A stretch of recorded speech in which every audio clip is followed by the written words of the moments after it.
Pero kung ating sasagipin, sasalain, ang pinaka main message nito is ang bawat tao ay nilikha ng Diyos, handiwork of God, creation of God, na walang napasama sa ating elemento bilang tao na hindi alam ng Diyos, na hindi niya pinayagan o hindi niya ginawa.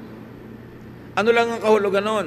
Na ang basic personhood and humanity of everyone is from God, is of God, is created by God. And because of that, nasabi niya, you had written in your book everything I would do even before I was born. So meron bang tadhana? Meron bang kapalaran? Pag kinonsider natin ang genetics at in-apply natin tong verse na to sa genetics, o genetics is applied and subsumed under these verses, it is saying, genetically, you made me. Kayo po, Panginoon, ang pumili sa dinami-rami ng ninuno ko, lola at lolo sa mother and father side, kung kanino ako magmamana ng buhok, ng ilong, ng talino, ng ugali, ng paraan ng pagtawa, ng paraan ng paglakad, ng husay, at pati na rin ng hindi husay, kasi alam nga namang mahusay ka sa lahat. So ang Diyos ang nagtimpla-timpla, naghalo-halo ng iba't ibang mga katangian na galing sa ating genetic pool. Lahat ng ating mga ninuno mula pa kay Adan at kay Eva. So apparently, all the genes that would ever appear in humanity were already in Adam and Eve. Pero hindi lahat lumabas sa kanilang katawan. Siyempre, isa lang ang korte ng ilong ni Adan, hindi iba-iba. Pero sa kanyang genes, sa kanyang dugo at laman, ay nandoon at nakatakda ang iba't ibang uri ng korte ng ilong, iba't ibang uri ng kulay ng buhok, iba't ibang uri ng haba at iksi ng mga biyas ng tao na lalabas sa kanyang mga offspring. Ngayon, kung ano ang nangyari sa iyo, kapatid, kung paano ka nilikha, Diyos ang may gawa.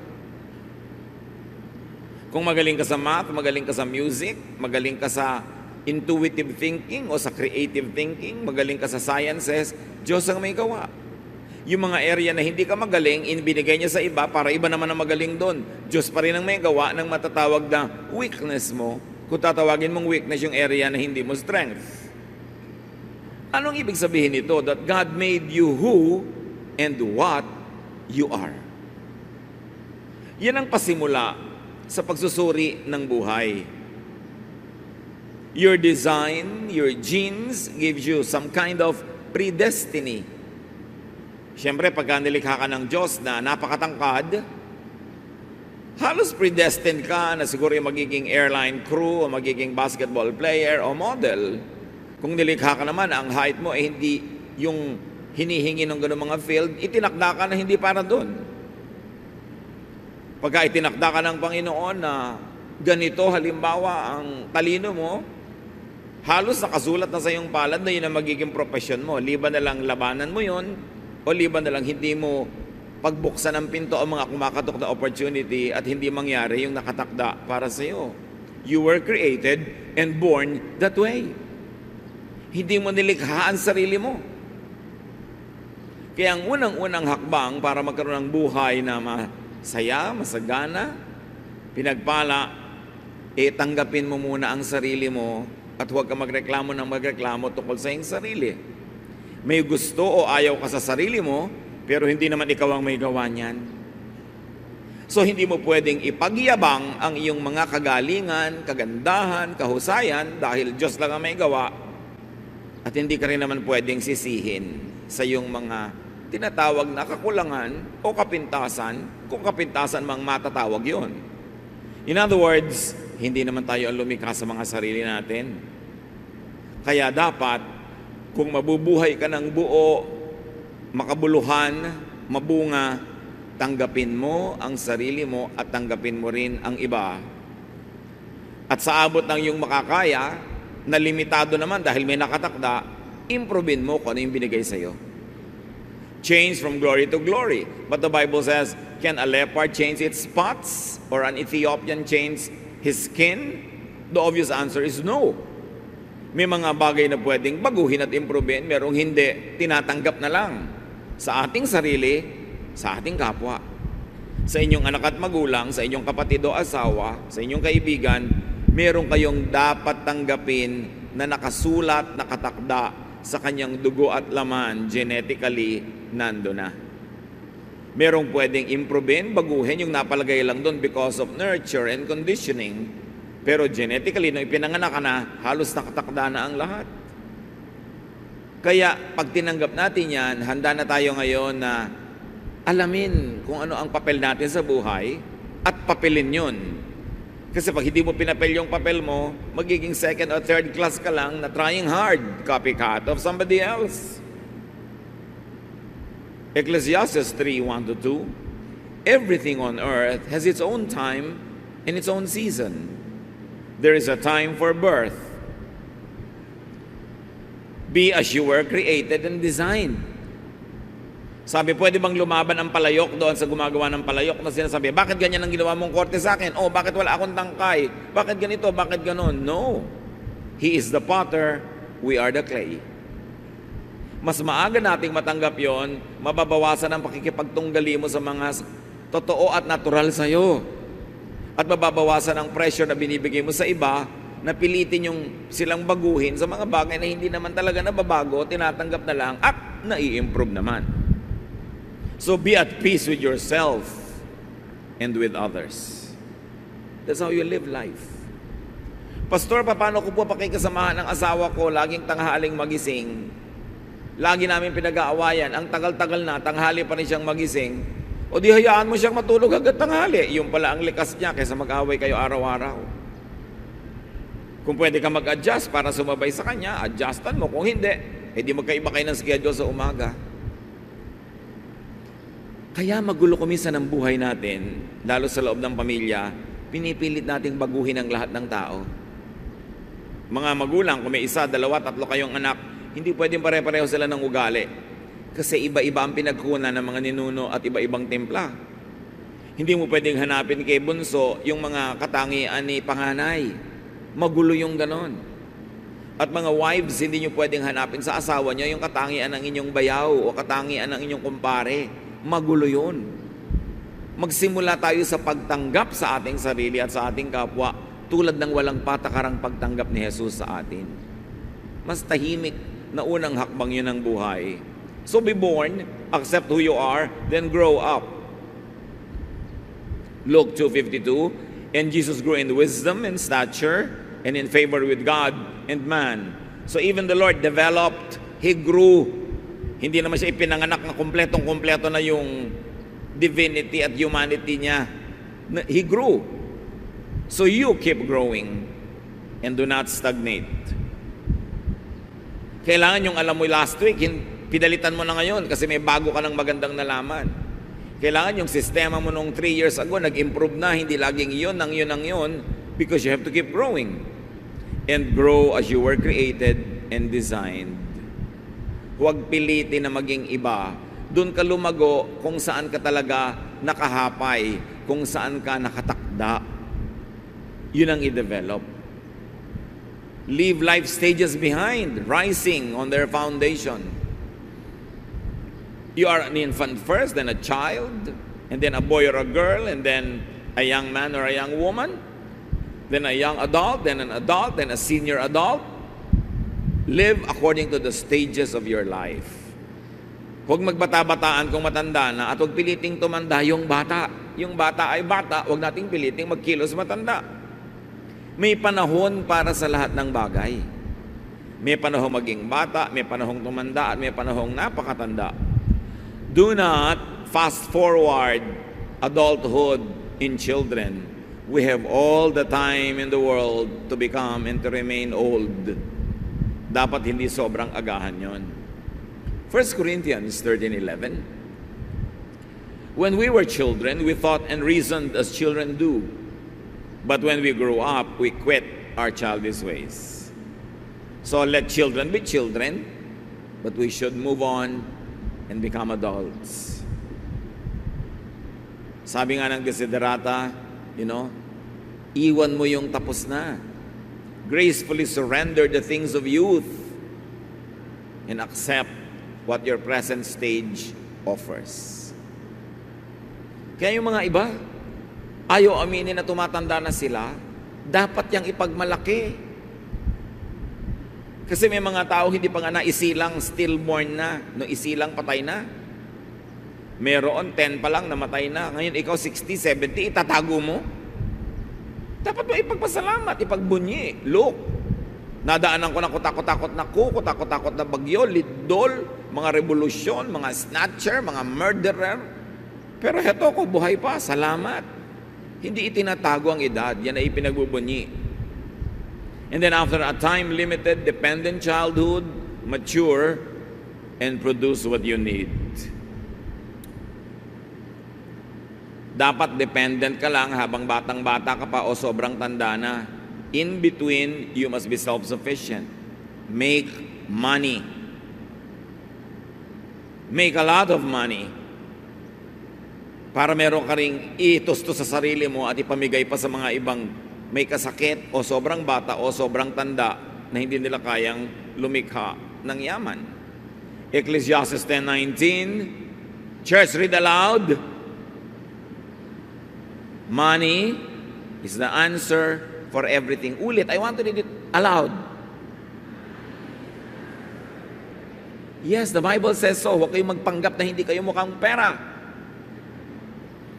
Huwag lang tayong umibig sa pera na mas ibig natin kaysa sa Diyos o sa kapwa o sa kabutihan. But you must produce money. Dahil kada kilos mo gastos. Hindi pwedeng banal ako, hindi ako mukhang pera. No, sabi sa Bible, money is the answer for everything. Pag wala kang pera, ni wala ka ma-tithe, dapat meron. And then make a surplus for others. Gawin natin dapat ambisyon kung hindi pa natin ginagawa to make a lot of money. Then ipamigay mo kung sobra-sobra. Sa mga karapat-dapat, hindi sa mga tamad. Ipamigay sa tama. Proverbs 31:16, yung mahusay na babae, she knows how to buy land and how to plant a vineyard. And she always works hard. She knows when to buy or sell, and she stays busy until late at night. So ganun daw ang magandang katangian, maging ng babae. Mahusay magnegosyo, nagba-buy and sell, laging kumikita. Gumagastos, yes, pero kinikita ang ginagastos. Ephesians 4:28, if you are a thief, quit stealing. Be honest and work hard so you will have something to give to people in need. So napakasarap na kumita ng higit sa iyong kailangan, meron kang pwedeng ipamigay. And one of the greatest pleasures in life is to give to deserving people. Titus 3:14, our children should learn to spend their time doing something useful and worthwhile. So bata pa lang, tinuturuan na natin humilig sa negosyo, humilig sa trabaho, humilig sa paghahanap buhay. What else do you do in life as you grow older? Do the maximum good. Lahat ng pwedeng gawing mabuti, gawin. Dahil yan ay tanim na may bunga at ikinalulugod yan ng Diyos. Live life in and through its cycles. And I like to add, allow others to live life through and in cycles. Cycles of childhood, of young adulthood, of adulthood. Dapat lahat yan maranasan ng tao.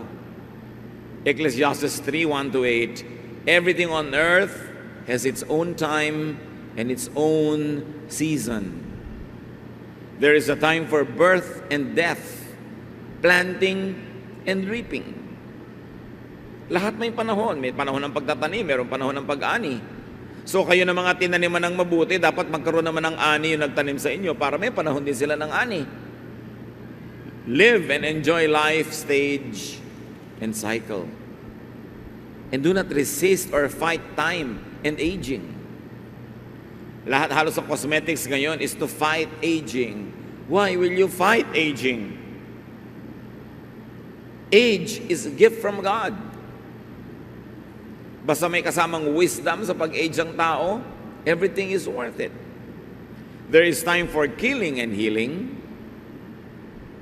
for destroying and building, for crying and laughing, weeping and dancing, for throwing stones and gathering stones, for embracing and parting. There's a time for finding and losing, keeping and giving, for tearing and sowing, listening and speaking. There is also time for love and hate, for war and peace. So anong sinasabi sa atin Solomon? Maiksi ang buhay compared to eternity, pero ito'y sapat para magkaroon ng oras sa lahat ng bagay. At huwag pagtakhan. Pagka mayroong mga problema, ang lungkot-lungkot ko po ngayon, ano pong gagawin ko? Di malungkot ka. Panahon ng lungkot. Ba't ka ba malungkot? Namatay po ang asawa ko. Alangan na mga sumaya ka. Di malungkot ka. Ba't mo pinaproblema yung lungkot mo? Hayaan mo siya, mauubos din yan. Kasi may time naman for dancing. So for time ng dancing and enjoyment, huwag ka mag-isip ng problema. Ang atupagin mo yung enjoyment. You have a lot of time for your problems, pero sayang yung opportunity na masaya, may kainan, may fiesta, merong pagtitipon, tapos ang iniisip mo, problema mo. There's a time for that. Especially when you're alone. Pero pag may mga tao, pwede mo silang ma-enjoy, pwede ka nilang ma-enjoy, sinasayang mo ang pagkakataon. Kung ano dapat yung programa ngayon, anong nangyayari, sakay ka lang ng sakay. Huwag mo nang balikan yung problema mo ng nakaraan, kasi hindi oras yun ngayon para mo isipin, at huwag mong isipin ngayon yung magiging problema mo bukas. Pagdating niya bukas, tsaka mo na isipin. Kung anong nandito, live in the moment. Be in the moment. Enjoy if it's enjoyable. Mindful that it won't last. Gusto ko idiin mga kapatid, pag enjoyable yung time, lubusin nyo, lasapin nyo yung sarap at saya, dahil alam nyo hindi rin yun magtatagal. May ending din yun, yung party. May ending din yung saya. So habang nandun, ubusin nyo ang pwede nyong maubos. Ngayon, pag oras naman ng lungkot, oras ng sakit, oras ng pagdurusa, paghihirap, endure time if it is painful. Thankful that it won't last either. Pag masaya, enjoy it. Mindful that it won't last. Pag malungkot, endure it. Thankful that it won't last either. Natatapos din ang hirap. Natatapos din ang lungkot. At kung anong ibigay sa inyo ng Panginoon, huwag kayong maarte, huwag kayong mag-guilting enjoyin kung ibinibigay sa inyo. Ecclesiastes 11:8, even if you live to a ripe old age, you should try to enjoy each day. So ano sinasabi ni Solomon? Kahit matanda ka na, maghanap ka pa rin ng gimmick. Maghanap ka ng fun. Feel young, look young, but think like an adult. Behave like an adult, but be happy. At isa yan sa mga gifts natin sa ating mga magulang, lolo at lola, lalo't naging mabuti silang magulang, dapat magsaya naman sila sa kanilang pagtanda. Hindi ang tanda-tanda na nila, taga-alaga pa ng apo. Dapat, gusto kong yakapin ng apo ko, sa'yo ko na, pagod na ako, ito na uli ang anak mo, alagaan mo na uli. Ganun lang, hindi yung sila tong nakatali sa mga apo. Inalagaan na nga kayo, pati anak nyo, alagaan pa ng magulang nyo, ano kayo? Dapat kung gusto lang nila, pagka naiinip lang sila o natutuwa, pero hindi nila tungkulin yun. Hindi tungkulin ng mga lola at lolo na alagaan ng mga apo. Tungkulin nyo ng magulang. So give them time to rest, to enjoy life. At syempre, because, ano nga yung binasa nating malakas na verse? Ulitin nyo nga. Lakasan. Yes, money is the answer for everything. Dapat punuin nyo ang bulsa ng matatanda ng money. Sustentuhan.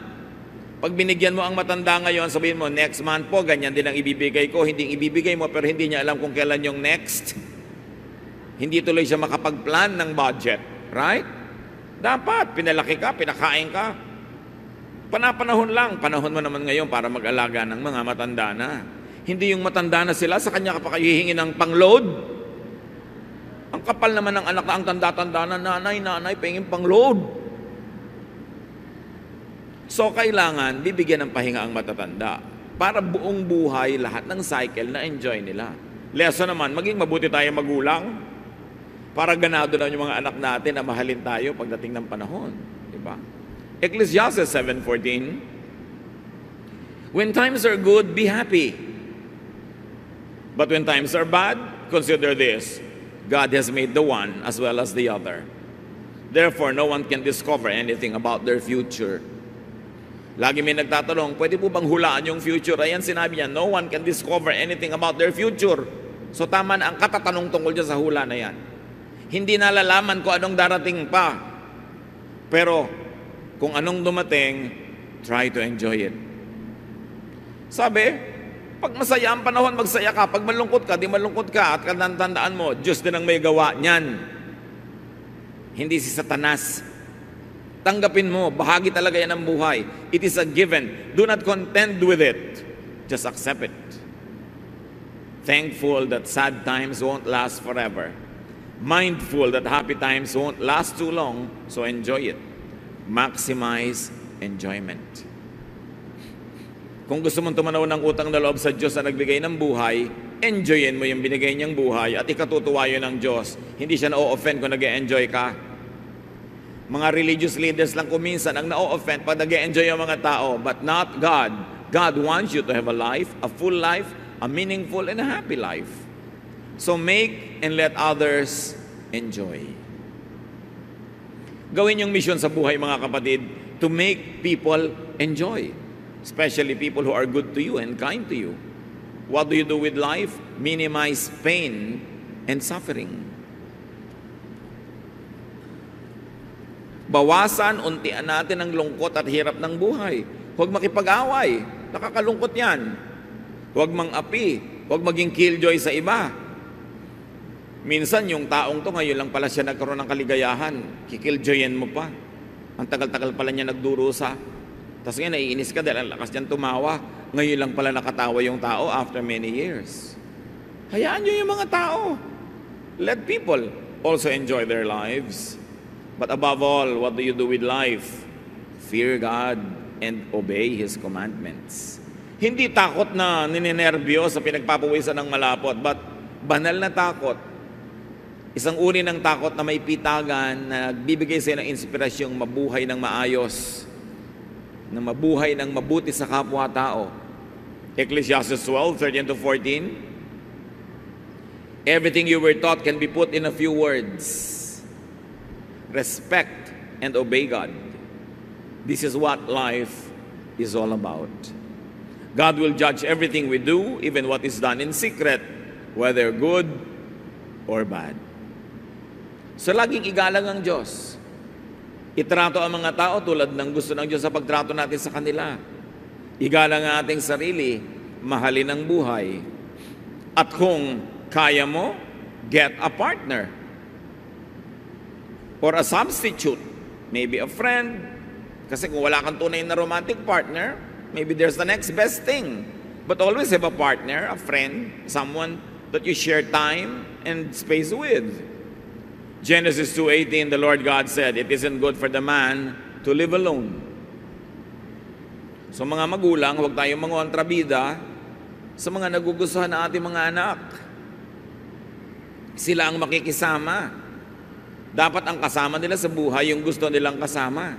Yung masaya silang kasama. Hindi yung gusto natin para sa kanila. Hindi naman tayo ang makakasiping nun at makakasalo. Pero siyempre, mga anak, makinig din sa opinion ng magulang kasi kung minsan, dahil sa edad, marunong na silang kumilatis kung sino ang problematic person pala at hindi makakabuti para sa iyo. But at the end of the day, it's really the choice of the one who is going to get into the partnership. And let's allow people to have their own partners. Huwag tayong mga kontrabida. Sabi sa Ecclesiastes 4:9-12, 2 are better than 1 because they have a good return for their labor. If either of them falls down, one can help the other up. But pity anyone who falls and has no one to help them up. Also, if two lie down together, they will keep warm. But how can one keep warm alone?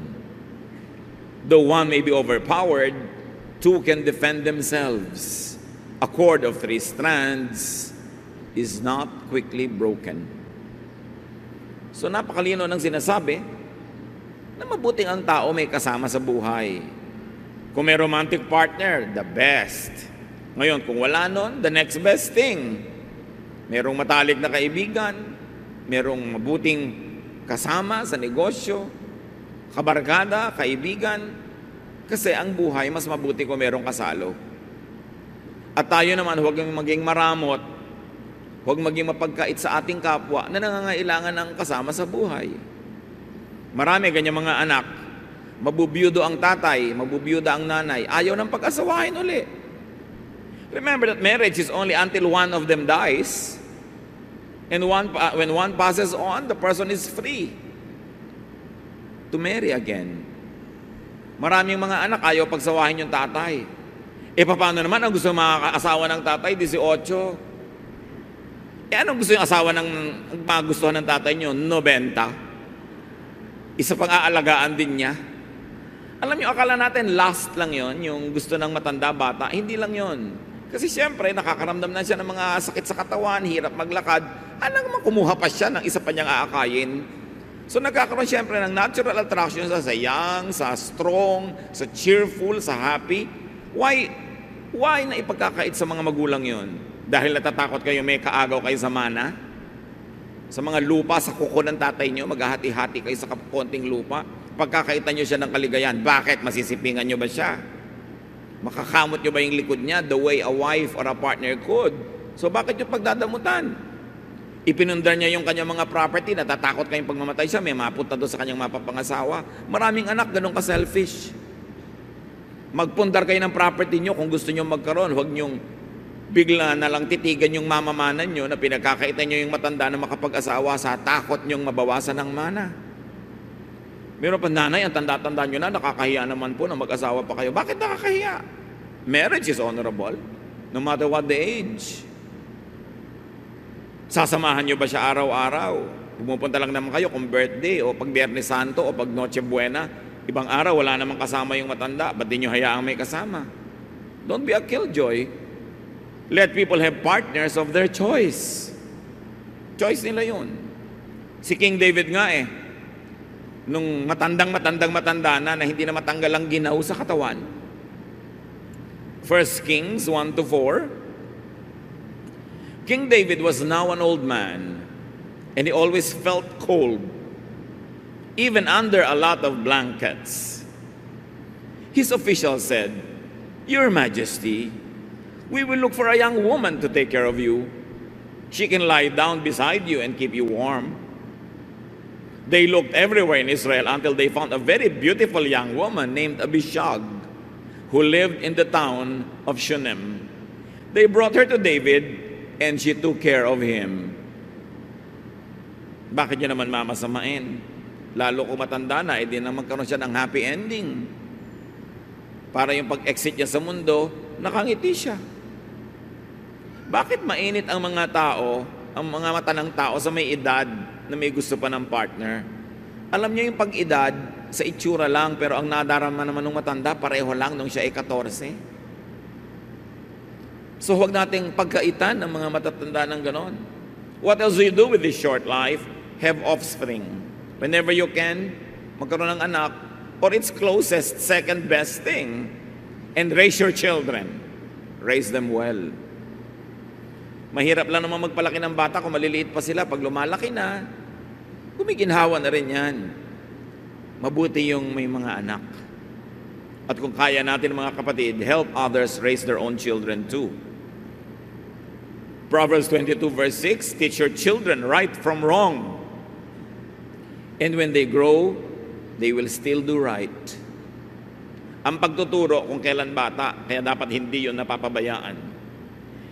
Isa sa mga social dangers ng ating OFW phenomenon, kumisan walang nakakatutok sa mga bata.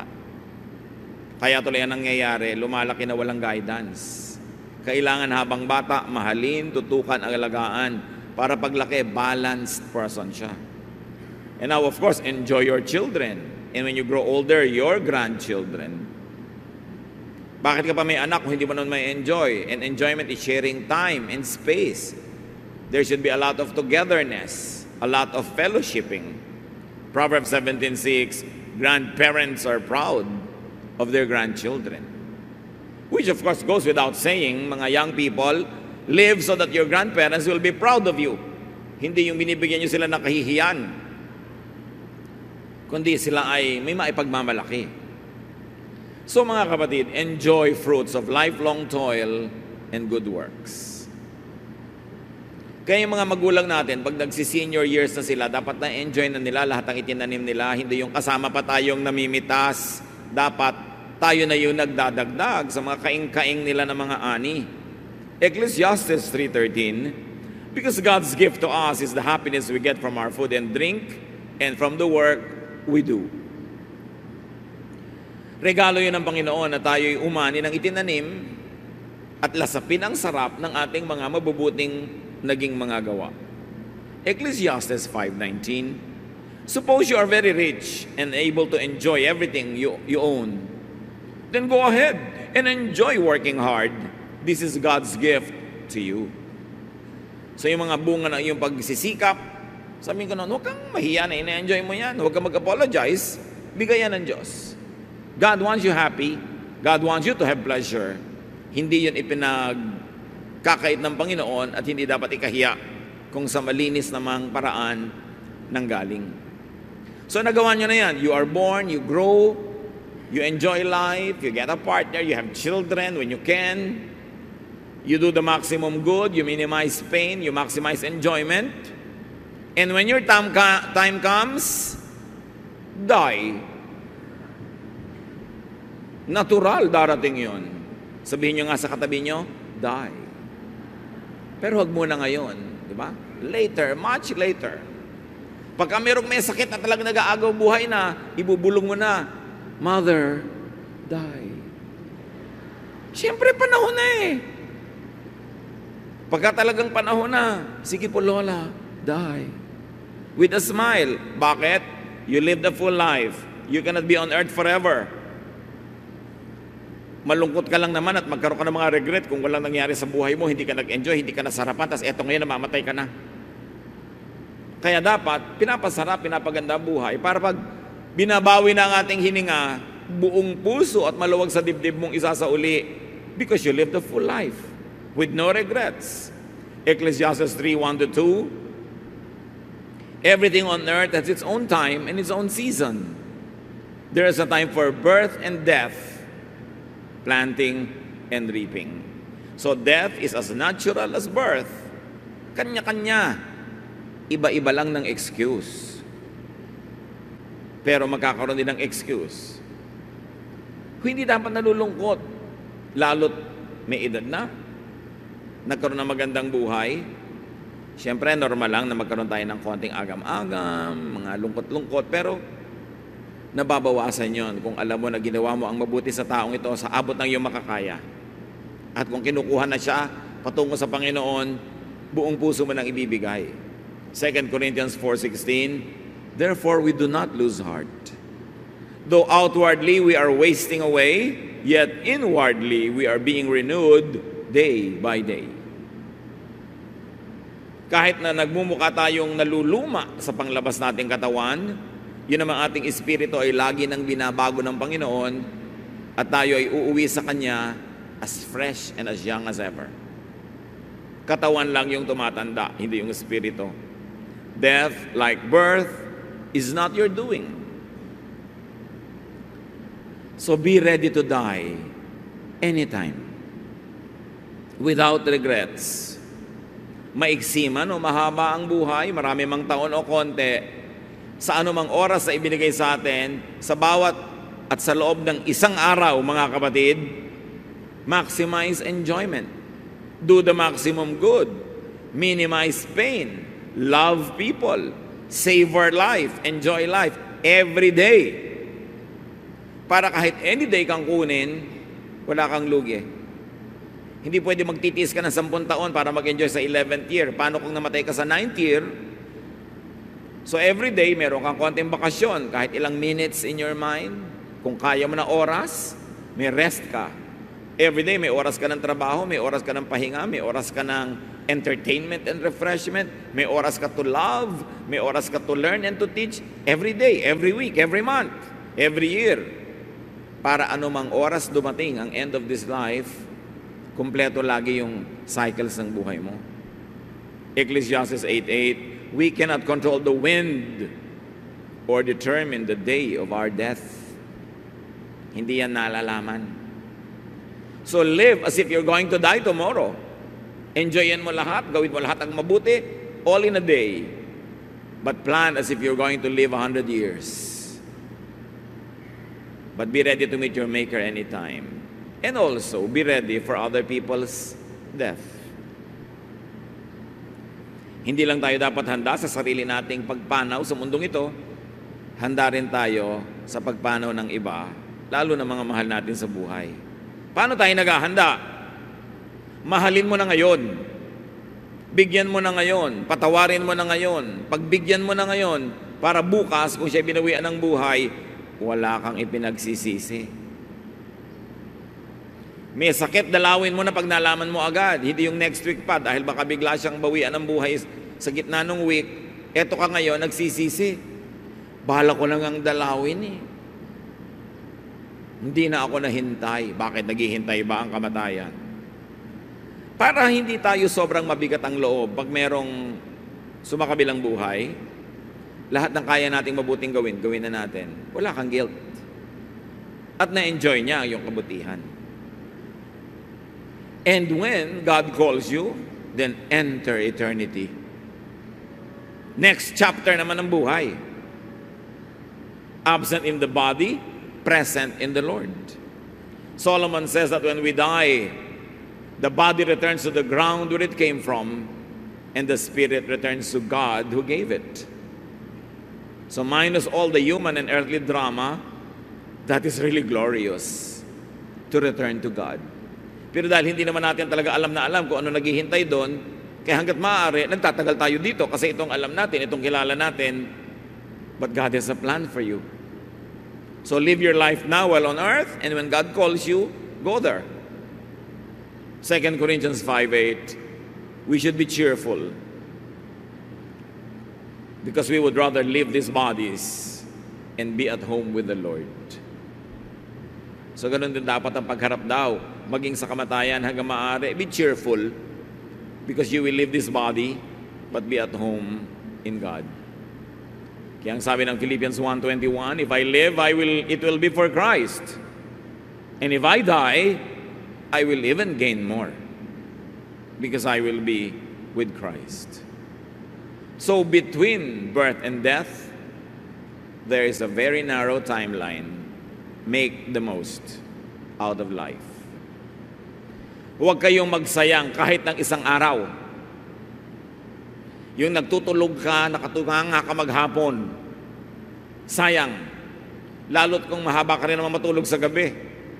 Kung kumpleto na ang tulog mo sa gabi, huwag ka na magtulog sa araw. Dumalaw ka sa isang mahal mo sa buhay. Magsulat ka ng nobela. Sumulat ka ng tula.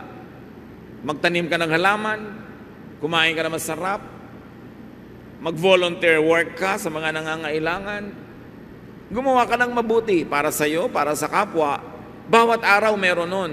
Kasi yung araw na walang nangyari, sayang. Bilang ang ating mga araw. Killing time is harming your own eternity. Kaya ano kayang gagawin ko ngayon na mabuti? Hindi walang magawa? Sayang, wala kang magawa. Kung alam mo lamang sana ang iniisip ng mga paralitika, mga hindi makagalaw, mga puro tubo ang katawan na hindi makagalaw, kung anong gagawin niya sa katawan niya kung katulad mo na pwedeng gumalaw, tas ikaw na pwedeng gumalaw, walang ginagawa. Sayang. And do not problematize life. Live it. And let others live their own lives. Every moment of it. Live day by day. Live by the moment. Live in the moment. Mga kapatid, kumakain kayo halimbawa, stop texting. Maliban na lamang na life and death yun. Magkakaharap kayong pamilya, wala naman nag-uusap, nagte-text lahat. Pagkakataon nyo na yun na mag-usap-usap, mag-fellowship. Kaya merong isang matinong ina, ang husband niya nagtatrabaho abroad, uuwi sa bakasyon, sabi sa mga anak, pag nandito ang daddy nyo, walang internet, walang Facebook, walang text. 10 minutes lang every day. Asikasuhin yung daddy nyo, makipag-usap kayo, makipag-fellowship kayo. Dahil sayang ang oras. Pag kumakain kayo, lasapin nyo yung kinakain nyo. Yung lasa, enjoy nyo sa inyong labi, sa inyong dila, sa inyong lalamunan. Hindi lunok lang ng lunok na hindi nyo nalalasahan. Hihiga ka, lasapin mo yung sarap ng bagong palit na bedsheet. Yung lambot ng yung higaan, yung lamig ng electric fan o ng aircon o ng hangin. Enjoy the moment because it is God's gift. Bakit tayo binigyan ng tenga? Para marinig mo ang musika. Merong musika, may iyak ng bata, may tawanan ng mga bata, may ihip ng hangin, huni ng ibon. Enjoy it. Kaya ka binigyan ng tenga. Sayang naman, ang daming humuning ibon, hindi mo malang napansin. Kaya ka binigyan ng mata to look at nice things and beautiful things. And when you look at painful things, to do something so that that pain could be alleviated. Kaya ka binigyan ng dila na panglasa para pag kumakain ka, masarapan ka, hindi ka lagi nagmamadali.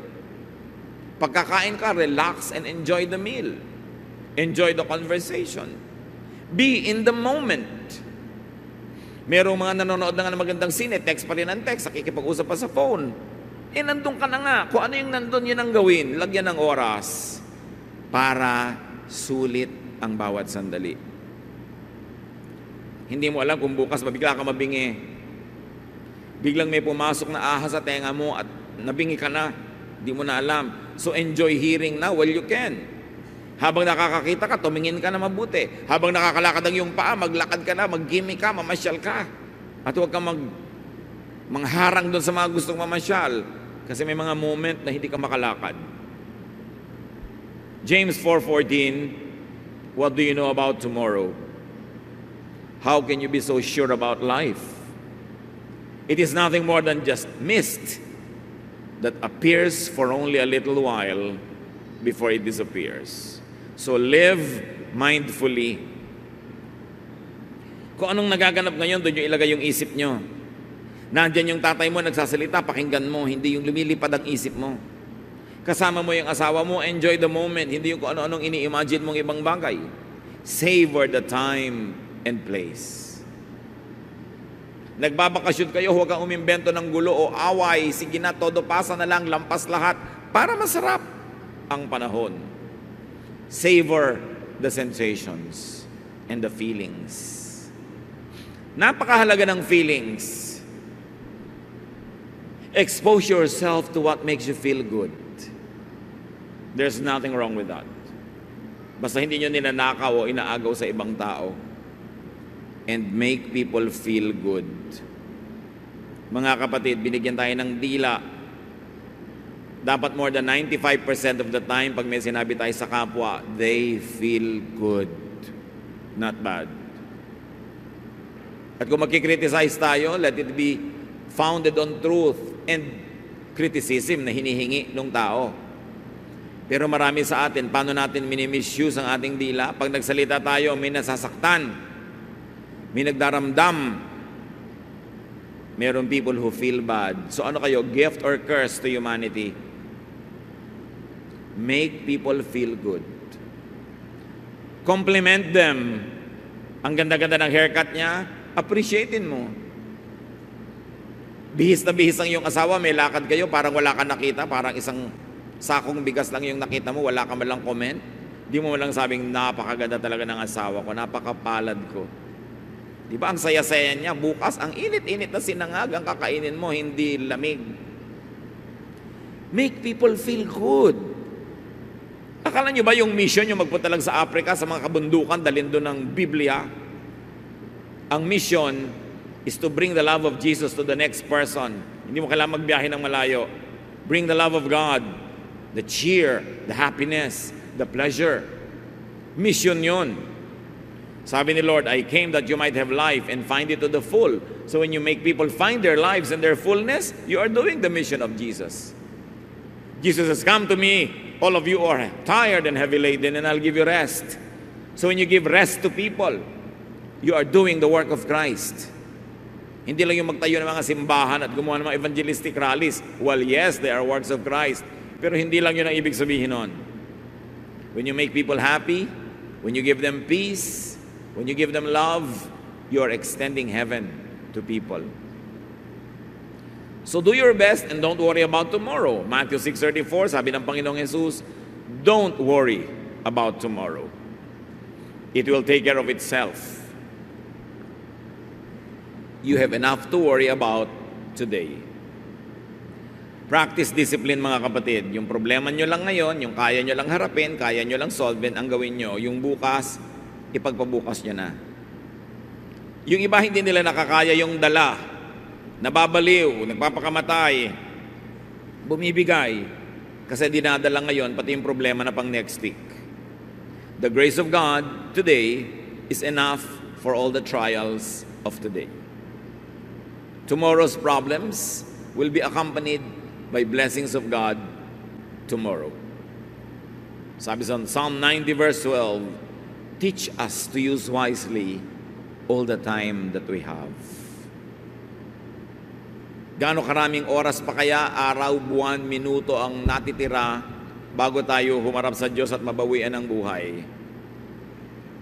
Use wisely all the time that you have.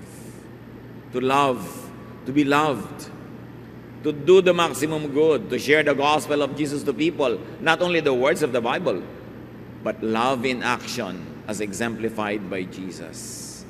And when your time comes to meet your Maker, die. Ganun talaga ang buhay. Huwag dramahan masyado.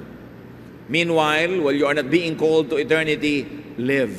Get a life. Kaya nga napakaganda ng Tagalog na mabuhay. Sabi sa Spanish, a vida. Kailangan magkaroon ng buhay ang tao para hindi sayang ang panahon. Ama namin sa langit, salamat sa pahiram niyong buhay. Nawa huwag niyo kayo makitang bulagsak, nag-aaksaya, sumisira ng minuto, ng oras, ng araw, ng linggo, ng buwan, ng taon. Kundi matuto kami to be responsible. At aming ma-appreciate, Panginoon, na ang lahat ng ito bigay niyo may kahulugan at may misyon